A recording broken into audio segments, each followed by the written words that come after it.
Hello, Trà Vinh xin chào các bạn. Hôm nay thì mình làm cái món bánh tiêu nè.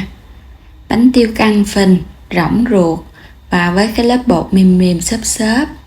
Đặc biệt hơn mình có kết hợp với chuối, không cần men nở nhưng bánh vẫn nở to. Ăn kèm với bánh bò xốp, nước cốt dừa nè. Rất là ngon luôn, hài hòa. Hai món bánh dân gian, vừa hấp dẫn mà đơn giản nữa.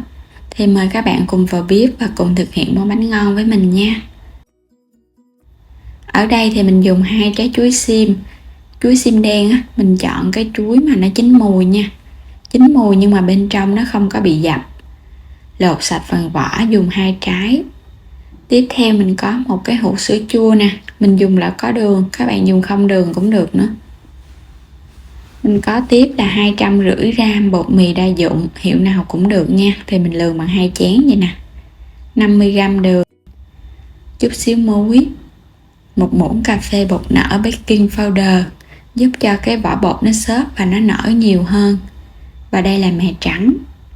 Nếu mà các bạn không có dùng sữa tươi thì bắt buộc mình phải dùng 1 muỗng cà phê men khô. Rồi trước tiên thì các bạn sẽ cho chuối vô trong cái thau lớn nè. Mình sẽ bóp cho phần chuối này nó nhuyễn mịn ra.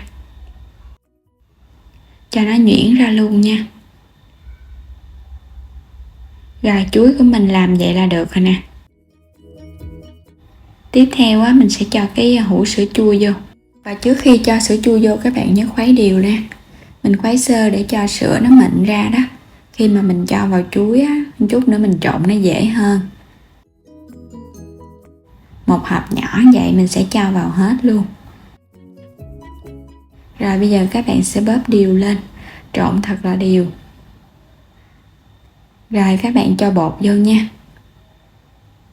2 trái chuối lớn mình sẽ dùng 250 gram bột, 3 muỗng canh đường, chút xíu muối, 1 muỗng cà phê bột nở baking powder mới được nha. Còn nếu các bạn dùng cái bột nở baking soda là mình chiên lên cái vỏ bánh nó bị vàng mà nó hơi đen luôn ăn nó không ngon đâu.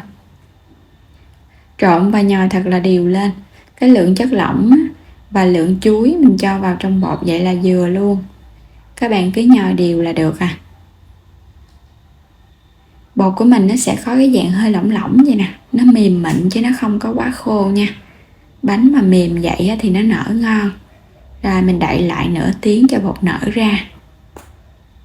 Sau thời gian mà ủ bột nửa tiếng, bây giờ các bạn thấy cái lớp da bột ở bên ngoài nó mịn hơn nè. Mình nhò lên mình thấy nó mịn hơn Rồi vậy là được rồi đó. Mình rắc ra đây chút xíu bột mì đa dụng để chống dính cho bánh và thoa vào tay chút xíu, một ít thôi nha, các bạn đừng có cho nhiều quá. Cho nhiều quá bột bị khô, mình chiên bánh nó cũng không nở nữa. Mình sẽ lấy từng viên qua tròn, ấn vô trong cái phần mè. Tại vì bột nó còn đang lỏng các bạn cho vào mè nó sẽ kết dính mè hơn, và mình họ phủ vào bột khô, cán cho nó mỏng ra. Cái bước này nếu như mà các bạn thích cái bánh của mình nó mỏng, nó nở nhiều mà rỗng ruột không có phần ruột thì cán thật là mỏng luôn. Còn nếu mà mình thích có cái ruột một chút xíu thì mình cán vừa vừa thôi. Rồi mình để qua một bên. Các bạn cũng lấy viên bột vo tròn cho vào trong mè để nó kết dính mè. Phủ chút xíu bột áo, cán thật là mỏng. Đừng có phủ bột áo nhiều. Cán mỏng vậy là được nè, mình để qua một bên luôn. Và lần lượt các bạn làm cho đến hết phần bột. Mình làm tổng cộng được 11 cái bánh Bắt dầu lên để chuẩn bị chiên bánh. Thì các bạn cho dầu hơi nhiều một chút bánh nó mới nở nha. Để lửa trung bình, mình thử dầu thấy nó sôi lên thì thả bánh vô. Các bạn nhớ mình giữ mức lửa vừa thôi. Chiên bánh cho vào thì nó nổi lên trên, các bạn dùng đũa mình đè đè xuống chút để nó nổi lên trên thì nó không ngập dầu, bánh sẽ không nở. Đây là cái bước thứ nhất. Và nhớ trở qua trở lại bánh để cho bánh nó nở đều. Mình sẽ giới thiệu 2 cách giúp cho bánh nở phồng. Rất là đơn giản, các bạn chỉ cần đè nhẹ nhẹ xuống vậy nè. Bánh nó ngập trong dầu và trở qua trở lại đều để cho bánh nó nở đều và vàng đều. Đây, bánh của mình nở vậy là ngon rồi ha. Nó nở tròn vo luôn. Và mình chở đến khi nào mà nó vàng đều ở bên ngoài là vớt lên. Tiếp theo mình thả một cái thứ hai. Và đây là một cái cách thứ hai nữa. Các bạn cho bột vô mình cũng đè đạn chút xíu. Và mình múc dầu mình tưới nhanh tay lên. Cái bước này á, giúp cho cái bánh nó nổi đều lên nè. Tại vì dầu á, nó nóng á. Bánh nó nổi lên trên nó không có gặp dầu. Mình cho dầu lên thì bánh nó sẽ nở đều. Mình chiên á, xong vàng thì vớt lên. Đây mình có thể chiên một lượt 2 đến 3 cái bánh luôn. Các bạn cứ tưới đều phần dầu lên là bánh cái nào nó cũng sẽ nở đều. Rồi vớt lên nha.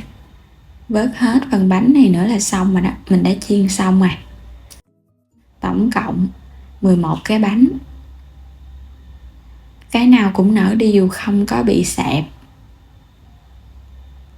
Cho chút xíu bột nở thì giúp cho bánh nó nở ngon hơn á. Cái lớp bột nó cũng mềm xốp hơn nữa. Hấp dẫn quá các bạn ha. Không cần men nở mà mình thấy cái bánh tiêu này cũng đơn giản á. Với sự kết hợp của sữa chua. Hôm trước á, mình có làm với men nở rồi. Nếu như các bạn nào thích làm với men nở thì có thể xem thêm video trong kênh của mình nha. Và đây là bánh bò xốp nước cốt dừa. Video lần trước mình đã chia sẻ. Mình sẽ để đường link ở phần mô tả, các bạn vào để xem cách làm. Ăn kẹp với bánh tiêu thì nó ngon hết sảy luôn. Mình sẽ xẻ thêm một cái nữa nè. Cái bánh bò của mình nó hơi lớn, tại bữa mình đổ trong cái khuôn bánh lăng á, nó sẽ hơi to. Làm xong á, các bạn cho vào ngăn đông tủ lạnh, khi nào ăn mình đem ra mình hấp lại ăn.